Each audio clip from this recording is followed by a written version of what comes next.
A'udzubillahi minasyaitonirrajim. Bismillahirrahmanirrahim. Assalamualaikum warahmatullahi wabarakatuh. Alhamdulillahirabbil alamin. Wassalatu wassalamu ala asrafil anbiya'i wal mursalin. Asyhadu an la ilaha illallah wa asyhadu anna Muhammadan abduhu wa rasuluh. Allahumma sholli ala Muhammad wa ala alihi wa ashabihi ajma'in. Amma ba'du. A'udzubillahi minasyaitonirrajim. Bismillahirrahmanirrahim. Walladzina amanu wa 'amilus solihati ulaika ashabul jannah hum fiha khalidun. Al-ayah. Sahabat hikmah Jumat yang dimuliakan Allah Subhanahu wa taala, bahwa manusia hidup di dunia tentunya menginginkan, berharap, dan tentunya mempunyai harapan yang besar agar mendapatkan rasa cinta, rasa kasih sayang dari Allah Subhanahu wa taala.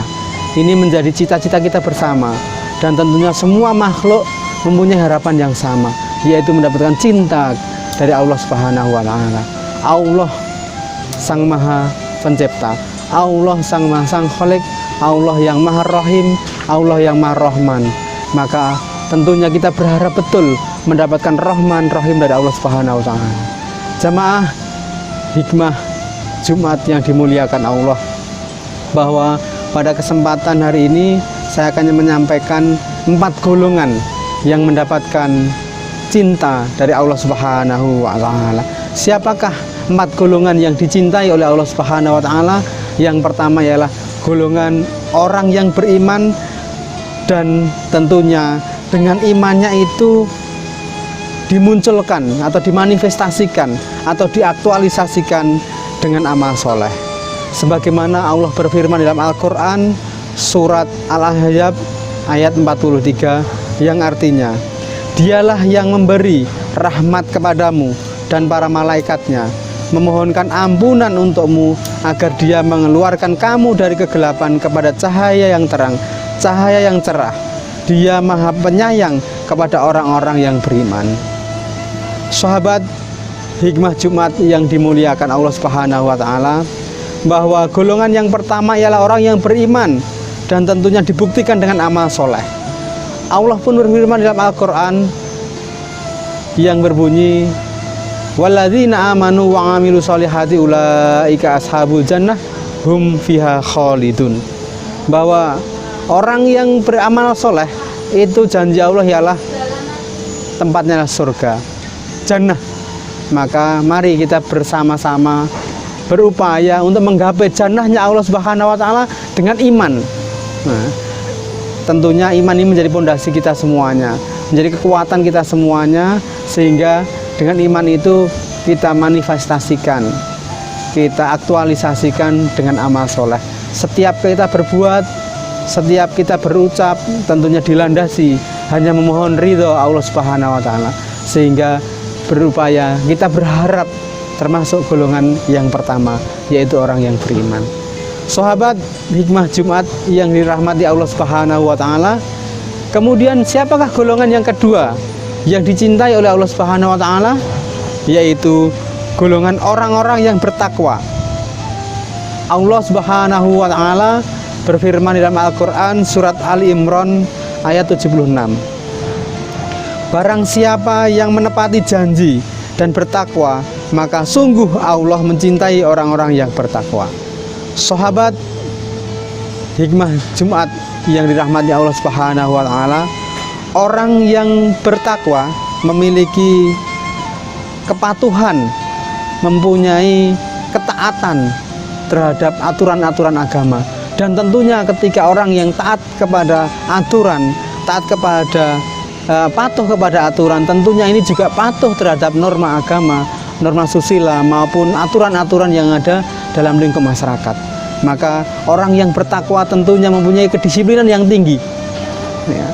Kemudian orang yang bertakwa itu diberikan solusi setiap ada masalah, sehingga orang yang bertakwa tentunya berbeda dengan orang yang tidak bertakwa.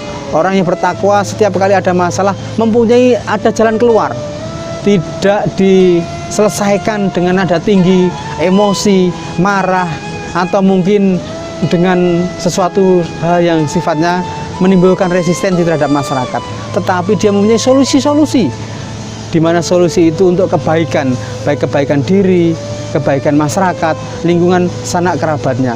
Maka setiap ada masalah tentunya orang yang bertakwa akan diberikan jalan yang terbaik.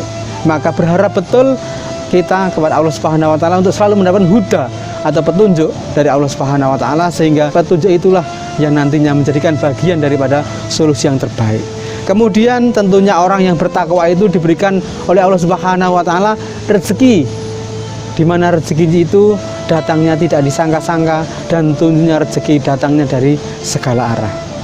Sahabat hikmah Jumat yang dimuliakan Allah Subhanahu wa taala, tentunya dengan iman, takwa itu menjadikan bagian daripada golongan yang dicintai oleh Allah Subhanahu wa taala. Kemudian siapakah golongan yang ketiga yang dicintai oleh Allah Subhanahu wa taala? Yaitu orang yang selalu berbuat kebaikan.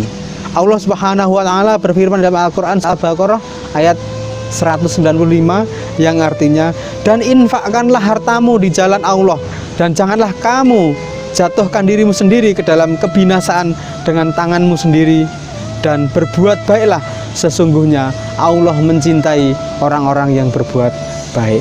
Jamaah rahimakumullah, ibarat cermin, ketika kita bercermin maka disitulah gambaran kita. Begitu juga ketika kita berbuat kebaikan, maka kebaikan itu akan kembali kepada kita. Begitu juga sebaliknya, ketika kita berbuat tidak baik, berbuat tidak sesuai dengan aturan, berbuat buruk, maka bisa jadi keburukan itu akan menimpa kepada kita semuanya. Maka mari kita selalu berbuat kebaikan, dan tentunya kita berharap betul bahwa kebaikan itu akan kembali kepada kita. Kebaikan itu akan kembali kepada keluarga kita. Kebaikan itu bisa jadi juga kembali kepada sanak kerabat maupun lingkungan kita. Maka mari semangatnya adalah semangat untuk selalu berbuat kebaikan.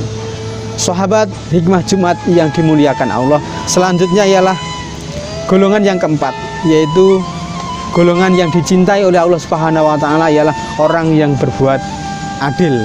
Sebagaimana Allah berfirman dalam Al-Qur'an surat Al-Hujurat, adil ialah menempatkan sesuatu pada tempatnya. Maka hal yang paling kecil, contoh yang paling kecil ialah dalam diri kita. Adilkah kita berbuat adil kepada diri kita sendiri? Contoh ialah, bolehlah ketika kita makan, mulut itu bisa menerima apa saja, mulut boleh menikmati apa saja, tetapi pernahkah kita berpikir bahwa yang kita makan, yang kita konsumsi itu berefek pada organ tubuh yang lain? Maka kita harus perhatikan itu.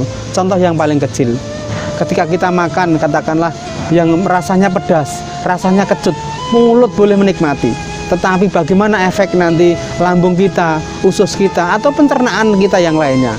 Apakah kita bisa menerima itu, atau justru malah timbul hal yang tidak baik dalam pencernaan itu? Maka bisa jadi ketika itu tidak baik atau menimbulkan suatu hal yang berefek pada negatif, bisa jadi itu adalah bagian, tanda kutip, tanda kecil, ialah kita telah berbuat tidak adil pada diri kita sendiri. Namun sebaliknya, ketika kita berbuat mengkonsumsi makanan itu zat-zat gizinya itu tidak berefek pada organ tubuh, alhamdulillah, ridho Allah yang tentunya kita harapkan bersama. Maka sahabat hikmah Jumat yang dimuliakan Allah Subhanahu wa taala, mari berbuat adil dimulai dari diri kita sendiri, dan tentunya juga melangkah setahap demi setahap keadilan itu terbias kepada masyarakat, saudara, sanak kerabat, mitra kerja, maupun siapa yang ada di lingkungan kita, sehingga orang yang kita buat adil itu merasa aman, merasa nyaman, merasa tentram dengan perbuatan adil yang telah kita lakukan. Sahabat Jumat yang dimuliakan Allah Subhanahu wa taala, tentunya tidak panjang lebar yang dapat saya sampaikan pada kesempatan hari ini. Semoga ini menjadi nasihat, semoga ini menjadi bagian pengingat bagi saya sendiri maupun sahabat hikmah Jumat semuanya. Demikian yang dapat saya sampaikan, kurang dan lebihnya saya mohon maaf. Jika ada kekurangan, kesalahan itu murni dari saya selaku manusia, dan tentunya kalau ada baiknya, ada benarnya, itu datangnya dari Allah Subhanahu wa taala. Sekian yang dapat saya sampaikan. Billahi taufiq wa hidayah. Nun wal qalam yasrun. Assalamualaikum warahmatullahi wabarakatuh.